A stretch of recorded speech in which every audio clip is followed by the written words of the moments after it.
You make these gains in your stomach capacity, and like the benchmark would be what, like 12 pounds and then 16. The first big one that I won was a grilled cheese eating contest in Detroit. I think I ate like 21 sandwiches in 10 minutes. I'm looking at your competitions like strawberry rhubarb pie, 7.8 pounds in 8 minutes. Chocolate, 1 pound, 15.5 ounce in 7 minutes. Key lime pie, 10.8 pounds in 8 minutes. Like, these are some crazy numbers that you're putting out. I liked it. The feeling was good. And there was all these events all around the U.S. So that was the year I think I did 44 or however many in a year. It starts with just taking that leap.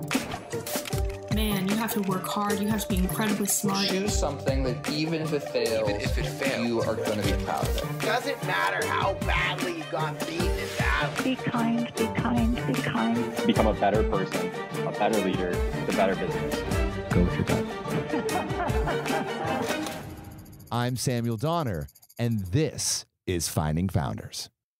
This is Patrick Bertoletti from Chicago, and I'm 39 years old. During the week, I am a professional chef, and on the weekends, I moonlight as a competitive prize eater. What does it mean to be a prize eater? It just means I enter eating competitions for money and pleasure, but I always like the term prize fighter, so I just kind of stole it from that. Do you feel like there's like a lot of crossover between competitive eating and boxing? I feel like there's a lot of crossover between professional wrestling and eating, for sure. Really? Why? Just the showmanship and the show of everything before, the competitions. I mean, the eating part is real and there's no fixed outcome or anything, but you've done this for a sec. I mean, you've competed in 47 contests in just 1 year. At the height of your major league eating career, you've gone from state fairs to America's Got Talent.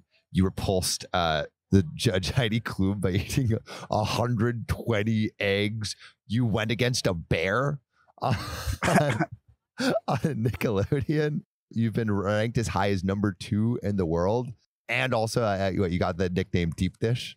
It seems like a lot of your life has like revolved around eating. How does it feel to like hear all of those accomplishments back to back? For the last 20 years, I've been just obsessed with food in general. I went to culinary school, so food is my passion, and I always grew up eating a lot, and I love food, and hearing all the things that I've done is just weird because I almost compartmentalize them because that seems like so long ago. I forget about a lot of it. But it happened.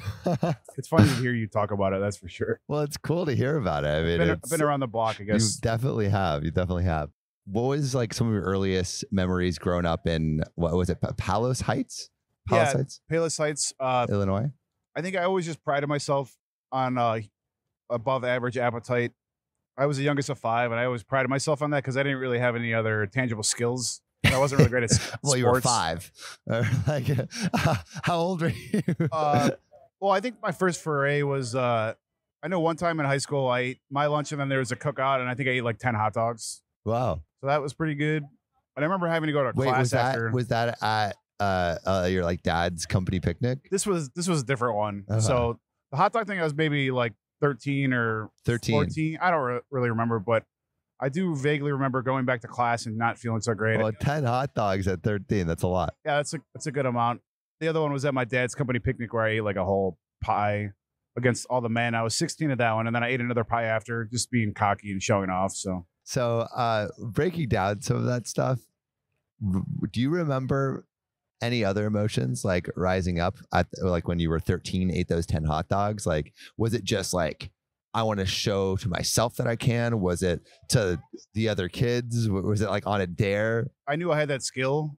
When you're the youngest of 5, you're just looking for a way to stand out and for people to look at you. And I think I just wanted attention, to be honest. So nobody dared me to eat hot dogs, but I just kept eating them. I still love hot dogs to this day. Did you get attention from eating those 10 hot dogs?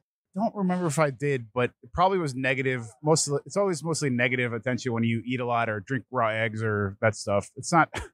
It's usually not the reception you're hoping for, Really? So like what about that kind of attention was appealing to you then? I wanted it. I don't know why. I was, even to this day, I don't really seek out the attention. I appreciate it, but I'm a little shy and introverted. So I don't know why for that one. I think I just knew I could eat a lot and I wanted to show everyone. Yeah. Well, I mean, I think it's like when you discover a unique skill early on, there's a part of you that wants to explore that. And it's just like, it's like explore mastery in all senses. And when you know as a kid, it's like, oh shit, I can do this. Yeah, like when you let's see how far I can take when you this. figure out a skill, you're just really excited to show everyone else, and then it's probably usually something really dumb, like maybe you can do an ollie and you show everyone, and you're like, that's not really that impressive, but for some reason I just felt like I needed to challenge myself and then show everyone. Okay, so you ate those hen hot dogs when you were 13. At 16, there was your dad's company picnic. Had you ever encountered like an eating contest before? I think at that point, I maybe had heard of like the competitions, but I think it was when I was like maybe 16 or 17, Kobayashi came onto the screen. So that would have been 2001. Yeah. What's that? Kobayashi, he's the Japanese competitive eater. So that he came and he doubled the world record, and then he became part of the mainstream where people are like, oh, eating contest, the small Japanese guy kicks everyone's ass. And I vaguely remember seeing that, and it was a big deal. They also had a show called The Glutton Bowl on Fox. I remember seeing that as a kid. So I was vaguely aware of it. And was that where you were like, I want to beat Kobayashi? It wasn't that stuff, but it was later when I was like 18 or 19, and my sister told me about a competition, and I was like, all right, I'll do it. And then my brother, he had to qualify by eating slices of pizza, and I did it. Going back to like when you were 16, that was like the other than Kobayashi and seeing it on TV, that was like your first encounter with being like doing the stuff at the picnic was my first foray. I wasn't really aware of the professional aspect, and I do remember watching it when he came on the scene, but it wasn't something I like took much notice of until later, and I put it all together, you know. And so what was that first like competition like? What did it feel like? Were you always planning on competing there, or were you like, I'm just going to show up and compete? The pie contest, I think I'd heard they were going to do it, and I remember I went against this other guy named Hank, who was like in his, maybe he was only in his 30s, but you know, I thought he was a lot older, and he was a grown ass man, and he was talking some trash, and then it was, to you? Yeah, we were both going back and forth because we worked together. I was working for my parents at the time, so. What were you doing? They owned a machine shop, so I was just, I probably just doing the manual labor, you know, unskilled, but it was great. I appreciated it. So, but yeah, he was just talking crap. He's like, I'm gonna kick your ass, whatever it was. And I, for some reason, I knew I was good, and I think it was hands-free as well. And he definitely wasn't happy that I beat him. And then, like I said, I ate another one after, just showing off for some reason. Did you get into like a zone when you were eating the pies? I don't think I was in the zone for that one, but in normal competitions, the zone is like pretty incredible because I don't think competitive eating is actually eating involved. It's just you kind of turn your brain off and you get excited, and your stomach is just a big muscle. I'm not really enjoying the food, so I don't really. The competition is through the food, and we are technically eating it, but it's not really. You're not enjoying it. You're not. It's a completely different thing. You know, it's separated. It's divorced from like what eating actually is. A great disconnect from actual eating for nutrition or for pleasure compared to. You get the pleasure in the competition if you do really well and you train and if it pays off, but also it's disappointment when you're just eating and you're like, this is not going well, and I have another 10 minutes of this shit. It's like, that's really bad. That's happened to me several times too. So you do this competition, you beat this guy that was shit talking you. What did it feel like to like actually win? Did you get any congratulations from anyone? Did your parents see it? Like, that's my boy. Yeah. I don't think they saw it, but it was energy and congratulations, and like I said, it was just recognition and applause and focus, and I guess deep down it was validation. I guess it was just deep down what I wanted the whole time was a validation for a useless skill, you know. Well, I think we all want like some level of validation. I think that's what like literally why most people start pursuing anything, because you get a little bit of validation. Like, oh wow, you're really good at this, or you're better than other people at this, and then you follow that like those good feelings to like, very interesting places. It does feel good. I mean, like knowing you're good at something, and the ranking stuff I don't take much stock in because I think like the top 20 eaters are really good, but there's also a lot of really good independent eaters. So like when I was 18, I really cared about being ranked in the top 50, but I don't even know what my records are anymore. I don't really care. It's like I like doing this. It's fun to travel, but it's just different now, you know. But when you're younger, you don't know any better, and you're easily excited, you know, and you're new to everything. So this like first pie eating contest that you won, you crushed the other grown men at, eventually would lead to entering your first full competition at 19. Why did you decide to enter your full competition? It was a few factors. So my twin sister knew I liked to eat a lot. And I was good at it. And she heard some ad on the radio about it. So you had to go down to this place and they do 24-inch pizzas and you had to eat 3 slices to qualify and do it in 20 minutes. And I 3 slices? Yeah, but they were big. They're at least a pound each. So Oh my God. Okay. You have to eat 3 pounds of food in 20 minutes. And I went with my brother and I was like excited. And he just was like, you're going to get your ass beat because there's all these professionals. And he showed me the newspaper. And I'm like, I didn't even really. That was when I realized, oh, there is a thing called professional eating. So were you interested in that? Were you like, oh, I want to be a professional eater? Or you're like, oh, this is a cool thing. Let me just see what. Well, at first I thought I wasn't happy because I thought I was going to win the contest and I didn't. So you qualified and then you went to the competition. What was the competition like? Can you like describe what it was? I mean, the pizza was hard. I think amateurs, you always start really fast and then you just hit the wall like crazy. And this was a 15-minute competition, which is like crazy. So I think I ended up eating like 5 1/4. And then I tied this guy for 3rd place and we had an eat off. And I thought I was going to throw up everywhere. It was not pleasant. What's an eat off? So we tied. So to determine the winner, we had to eat like another 5 minutes on top of that. And whoever ate more, like would have gotten 3rd place, which now they wouldn't do an eat off for 3rd place at all. Cause it's like meaningless, you know? I think the difference was only a couple $100, but I think I got a DVD player. So hey, that's something. That was cool. That's something. And so you got like a little bit of recognition and a prize. So you're like, I was like, this is the greatest day of my life. Even in like 4th place, it's like something. Yeah, and the announcer guy was like, "Oh, you're really good," and it was more validation for something. And you're that young, and you just—I don't want to say not undriven, but you're just wandering around life, and without. I guess I didn't have direction as much. I mean, I would just enter culinary school, but I didn't know what I was going to do, and I guess it helped give me direction and more purpose. Yeah. So why did you enter culinary school? I always just loved to cook, and I didn't really know what else to do, and I didn't know what I really wanted to do. I went to a culinary camp in high school and the kid I was friends with later convinced me to just go. And I was like, all right, I just kind of did it. I didn't have a lot of cooking experience. But it's like you're already kind of involved in food with this competitive eating stuff. I always liked cooking and eating. But then the first week I'm like, oh yeah, this is what I want to do forever. So it worked out really well and I'm really lucky. Really? What was so amazing in the first week? It was just eating good food and then it was so dumb. I don't even know why it was so cool to me, but like watching the chef grill chicken and then it was cooking from the bottom. And then there was it was just something that I didn't know anything about. I'm not like book smart. I mean, I'm good with English and history. I'm not good with the math and science, but it was something different that I just really got me excited. And my brain just turned on when I started learning about food. You know, it was just awesome.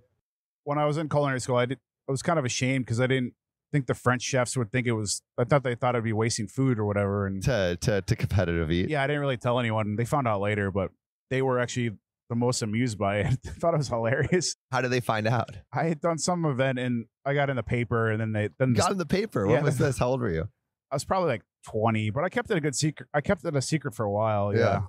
And I got in the paper and then like the president sent it out in an email blast to everybody. So it's weird. I'm bipolar in the sense where I'm like introverted. I wasn't afraid of the accolades or the energy, but it's not something that I'm always drawn to, you know. My resting state is like quiet and not raise a stink and not really go for the attention. So it's interesting that you have these like polar opposites where it's like in food, you want to cook like really, really good food and like savor the taste. But then you also want to just guzzle as much as possible. And then it's like, you don't want anyone to look at you, but you want everyone to look at you. I know, it really doesn't make any sense. It's just like interesting duality. What do you think that is? I think it's probably something to do with childhood. I don't think it's any trauma or anything, but just maybe being the youngest, I don't know. I think my parents were just tired of kids at that point, you know. Having 5 kids is a lot. Yeah, it's a lot. Yeah, and the youngest, it's like or like the last send off. Yeah, I think that's probably accurate. Did your parents have any like developing feelings as you were getting into the culinary world and the eating world and getting in newspapers? They've really been through the ringer because at first they thought I was cool and they supported me, and then at some point they're like any parent should be like, "What are you doing? This isn't healthy," and it's not.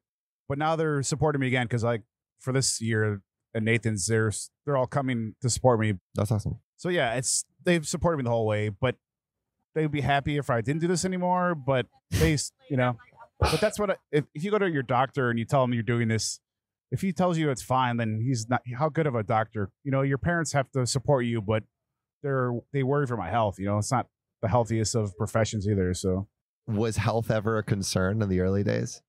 I guess it was just more weight gain. Because when I started culinary school, I think I gained like 40 pounds. 40 pounds, really? 30. Yeah, it wasn't the freshman 15. It was more, maybe 20. The culinary 30. 40. It was a lot. It was great. What? Why?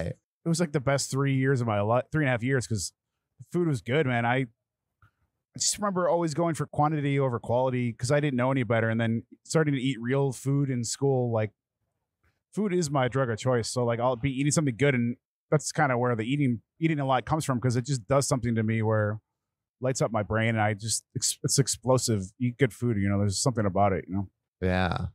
I mean, it's calmed down now because I've eaten at a lot of good places, and I don't really get as excited about food anymore, which is sad. But when you were like 19, yeah, it was like just firing out on all cylinders. You're eating like duck.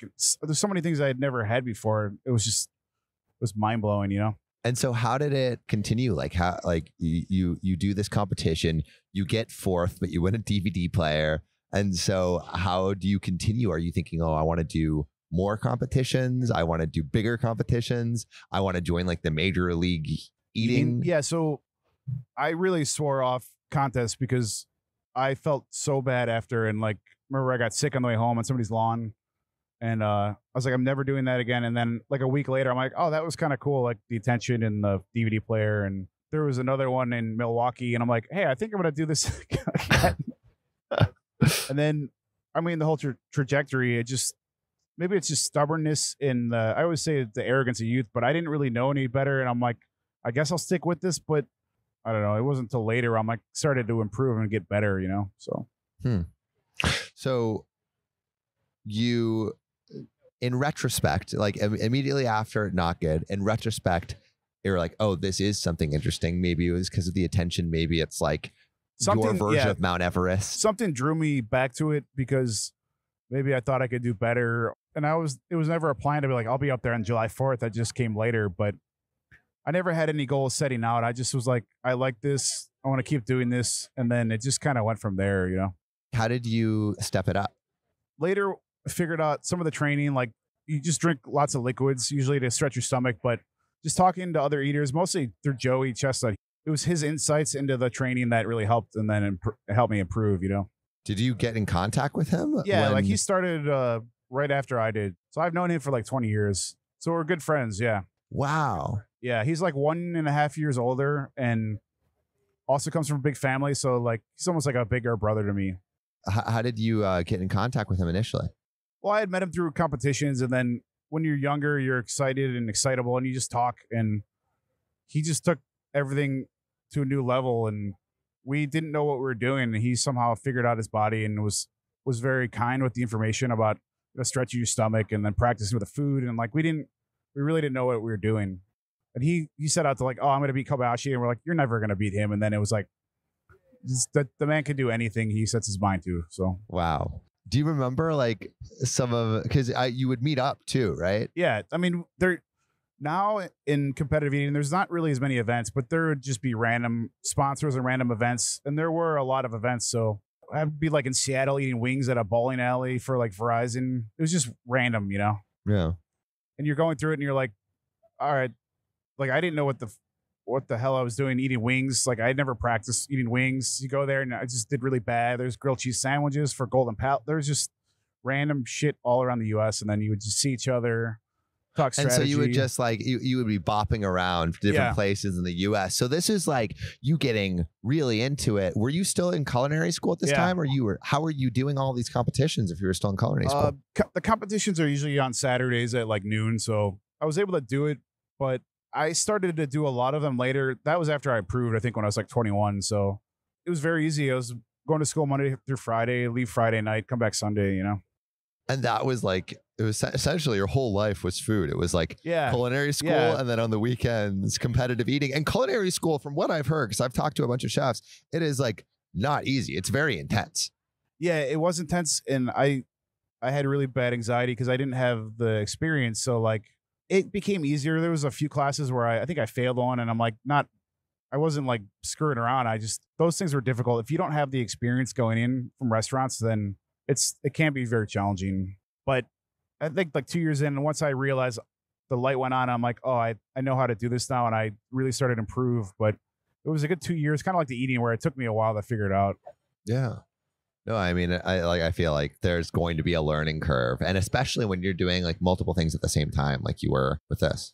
I mean, to be honest, it's been about 20 years, and I'm a little burned out on food, but it took me 20 years. Like I did own a restaurant, but it's like that kind of helped me not love it as much because it kind of ruined me, soured the taste of just owning a business. Yeah. But, What year did you open the restaurant again?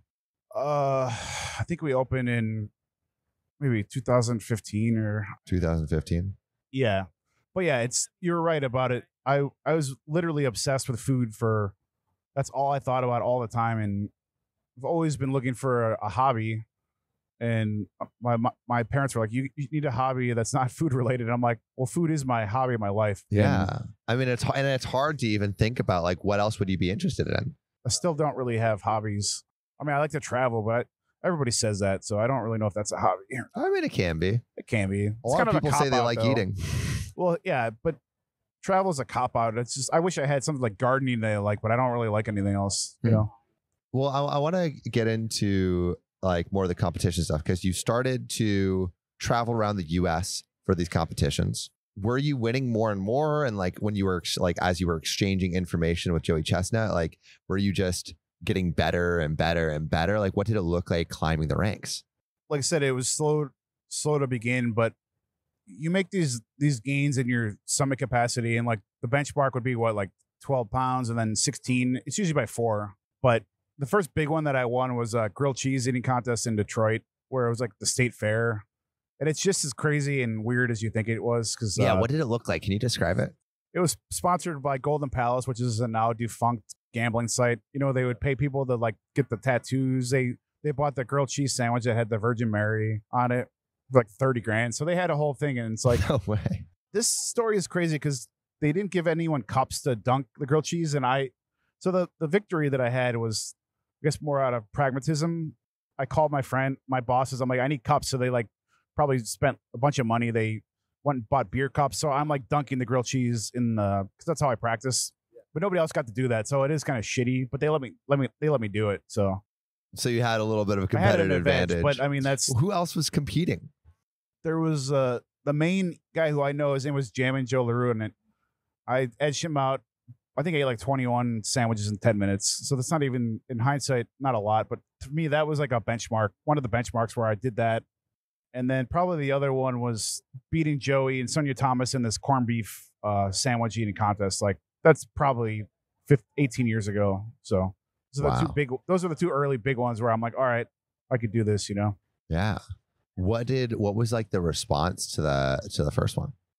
The grilled cheese one was hilarious because somebody like Alice Cooper or something was like going to play after us. So we were like up on the stage, and then it just seemed so bizarre and it was hilarious. And then my two bosses were just super excited, and I was excited. And I think at that point I was probably like 20 or 21. So just, you know, when you're starting anything, everything's a big deal and you get overly excited about it, but in like the best, purest way, you know, and that's kind of what it was. What do you think we were so excited about?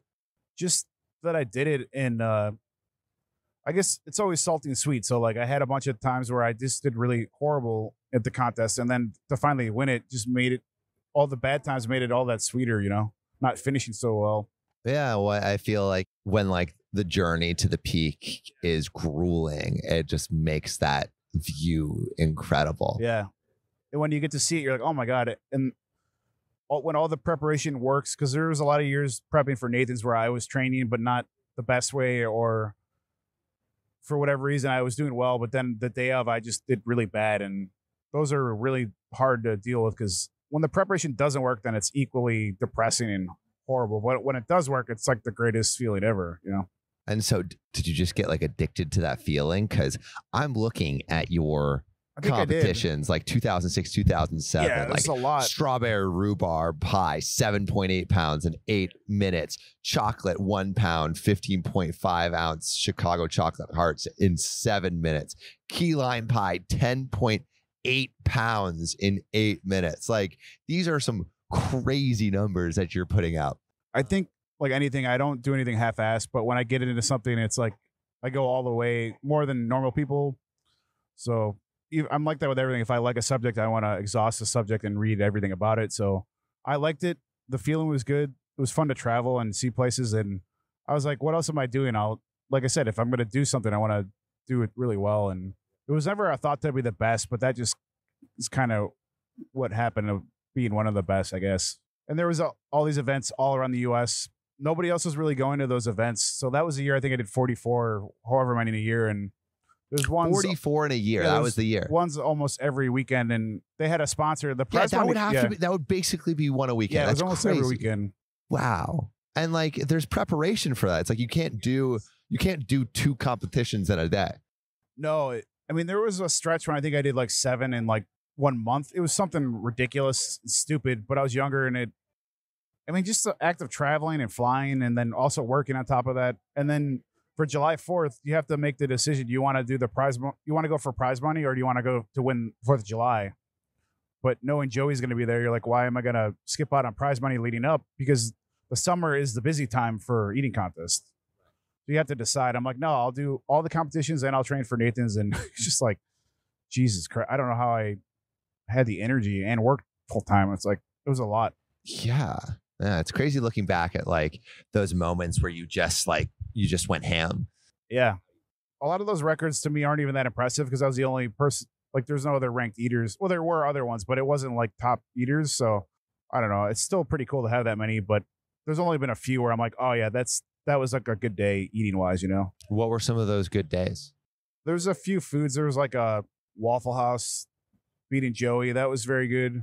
You beat Joey? Yeah, and then there's like a pickled jalapeno contest where I beat the Black Widow. What was it? What was it like to go up again? Because like you and Joey were friends by this point. Yeah. You're exchanging like different tips and tricks on how to eat better. What was it like to actually like beat Joey in that moment? I think the Waffle House one was just one where I was in the zone, and I don't know that I did much different, but it was just one of those things when everything worked in unison. And Joey is the best at hot dogs, and he's not easily motivated for other competitions. Right. So he doesn't win all of them throughout the year. I always tell him, like, you just let yourself get beaten at all these other ones to motivate you for the 4th. Because like on the 4th, he's the only one. Like there's nobody else even close to him. So, and that's kind of how he is. It's like, it's hard to be on top for the whole thing. So why is Joey Chestnut so good at just hot dogs? Like what's the deal? Is it that different to train for hot dog eating versus pie eating? I think he's just really, he probably has something physical where it allows him to do it because he's able to use all the space that he has. And then he's also able to give it more time. Just like having to do a hot dog eating a practice after work really sucks. Energy wise, he's able to do it. And he just has that brain where he commits to it and he's just going to do it.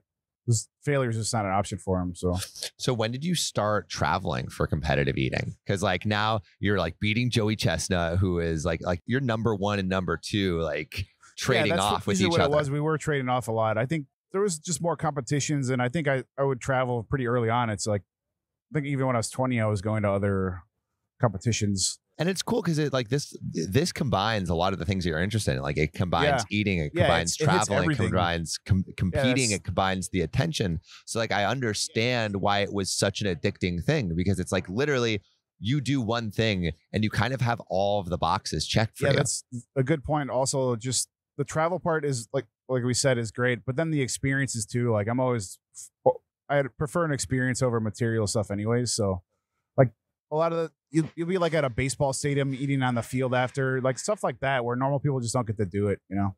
Or eating at the Wing Bowl is a big one in Philly, like just in a hockey stadium where there's like 30,000 people yelling at you, like stuff like that. You're like, that was really cool, you know. 30,000 people. You kind of take it for granted sometimes. I mean, that's insane to have 30,000 people live looking at you. Yeah, it's in the morning. There's all these drunk Philly assholes, so it's like it's a good time. Yeah. What do you think about those? Like when was your first big crowd? It probably was a Nathan's where I don't know which year I first did it. I know the first year I tried to get in, I didn't win a spot, which was disheartening. And then I came back the next year. So I remember driving to Long Island and just, I think I ate like 18 and then we drove back and I just was miserable because I lost, but also just that's a lot of hot dogs. Now my body it's a lot easier to, like, the food is not a problem, but back then it's just like it was miserable. I love that sentence. It's a lot of hot dogs. Yeah, I mean, yeah, it's miserable. a shit ton. It is a metric shit ton. Yeah. It wasn't even that much. It was just like 18 or 17 and a half I ate. That's a lot. That's the problem with Joey. You watch him eat and he makes it look so easy. But that's also why people can relate to the hot dogs, or when you eat normal foods in competition, it's more tangible to people and they can tell what you're doing, If you say I ate 20 pounds of food, they're not going to know what you're talking about. But so going back, you've now done like these massive competitions. You're getting more and more into it. You're traveling more. What was the getting invited to the Czech Republic? How did that happen? Oh, so that was I think it was like 21, and they just needed some eaters to go do a dumpling eating contest. They invited me and this other guy, Hall Hunt, and we just went. And so I was like, I don't even believe this is happening until I'm on the plane and I'm flying there. And then it just was like, it's just kind of surreal. They flew us halfway around the world to eat plum dumplings. And then I'm like, are we getting set up? Because I didn't even know what the food was. Like, I never had it before, and it's not easy food. It's kind of gross. That was a big moment because it opened my eyes to the international travel. Is like we said, I like to travel, but that checked every box for sure. What was cool about the Czech Republic?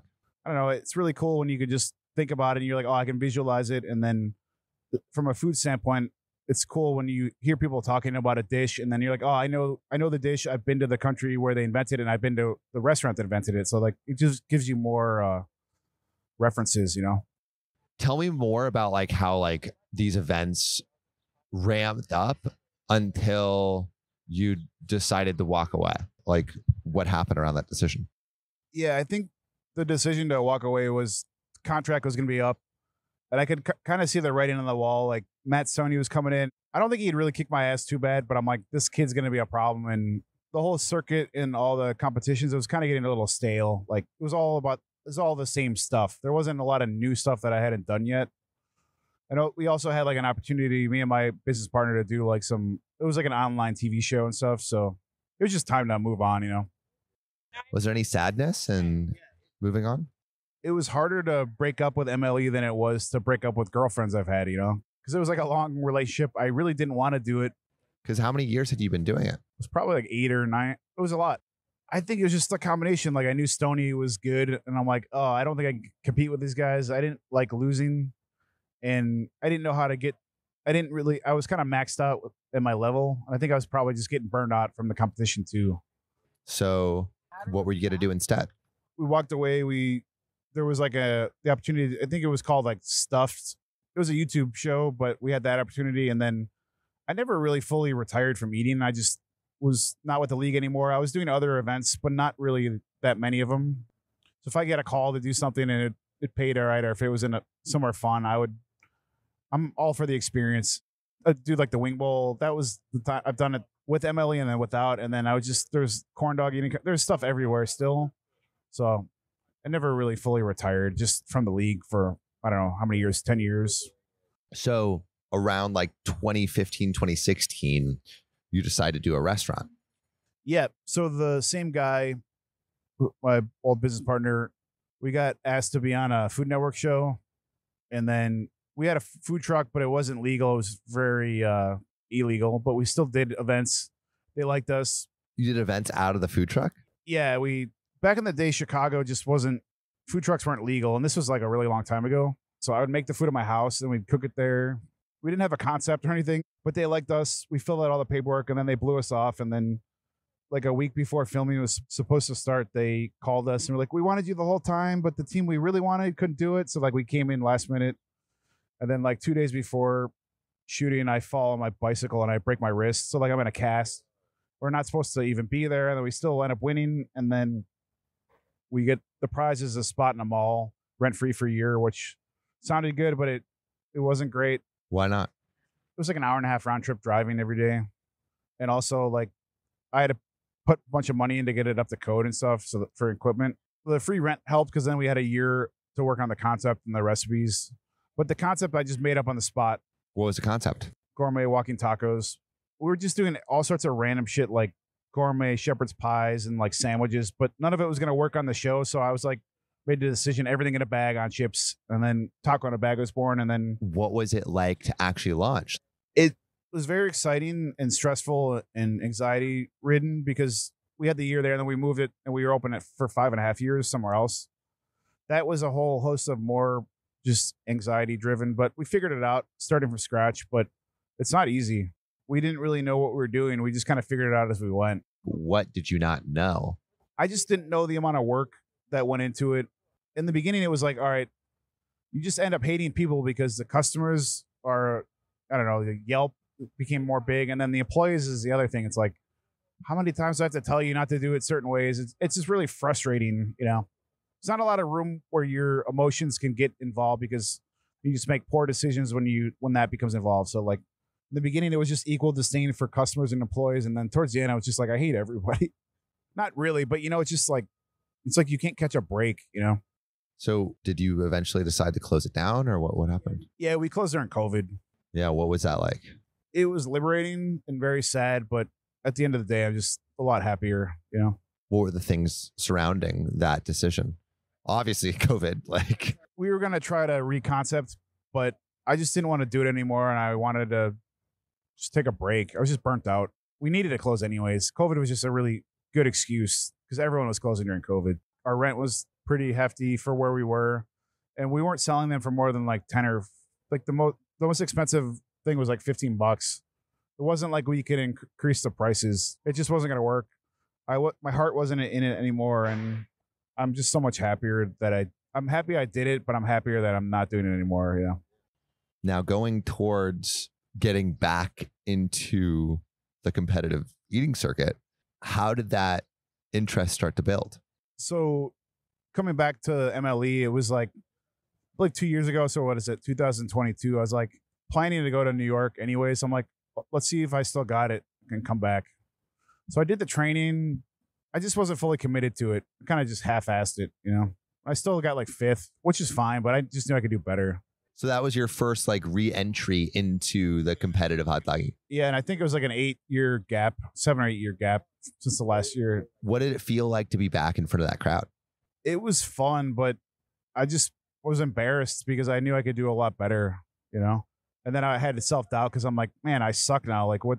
Used to be able to eat 50 hot dogs and then I ate 35. I'm like, this is embarrassing, you know. And I didn't think I still had it in me, but I think I do now. I just wasn't fully committed to it. I was like, oh, I'm older. My throat muscles aren't as strong. They're different. But this is all stuff you can work on. A lot of it was probably just mental too. Did you want to get back into like the major league eating? Yeah. So I don't know what really sparked it this year, but I just was committed this year. I'm like, I'll try it again. I'll try to lose more weight. And when I found out Joey wasn't going, I was like, all right, well, this could be a year where I could do really well and maybe even win. So that happened. I'm like, all right, this is a chance because I had no shot before, and now I actually have a shot, which is kind of cool. So who do you think your biggest competition is coming up? There's 3 guys. So James Webb, Jeff Esper, and Nick Weary. I feel good. I'm confident, but the day of is a weird thing. Like the hot dogs, they may or not be good. Might be weird weather. So we all can eat right around 50 hot dogs, 50 to 60. So it's like, instead of all getting blown out by Joey by 20, it's going to be a lot closer. Are you excited by that? I am. But my mindset this time around is like, I don't know. I'm just trying to be more realistic. I'm trying to temper expectations. I don't think I deserve anything in this, but I have been working my ass off for months preparing for this. And it just feels different this year. Not even just because he's gone, but because all the things I said I wanted to do and could do, like through training, it's like they're actually paying off. They're making gains, and well, you're getting better. Yeah, like I got back to where I was, and I didn't think that was possible, so I'm happy about that, you know. I didn't think it was possible to come back. I was like, well, Joey hasn't taken any years off. That's why he's so good, because he keeps evolving his skills. But it's good that 2 years ago I came back to see, you know, that made it more clear, like I have to really commit, and I've never really committed to this before. So what are you most excited for in the future? I'm most excited to see if all the preparation pays off, because I don't believe it. The training is going really well, but that doesn't mean anything. It's like what you do on the main stage, you know? There's a lot more pressure this year since he's gone, so. Looking back at your competitive history, what advice do you think you would give yourself, starting out?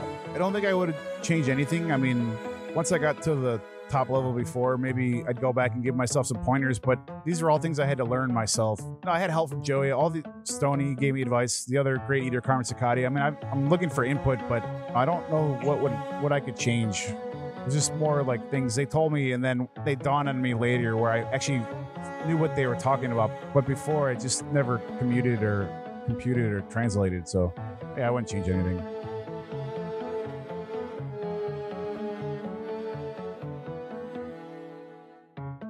Thank you so much for listening. If you haven't already, make sure to subscribe, rate the podcast 5 stars, and share with a friend. If you have any questions or comments, DM us at Finding Founders Podcast on Instagram, LinkedIn, or Facebook. Finding Founders is produced and hosted by me, Samuel Donner. Our audio editing team lead is Ashley Jimenez, with support from Jessica Morales, Miley Lipton, Siyu Pan, Kenny Wright, Josie Yo, Matt Fernandez, and Merritt Hill. Our outreach and research team lead is Desiree Nunez, with support from Marissa Granados, Monica Lee, Sarah Tiersma, and Yao Liu. To see more of what we're up to, subscribe to our newsletter at findingfounders.co. Thanks again for listening, and see you next week.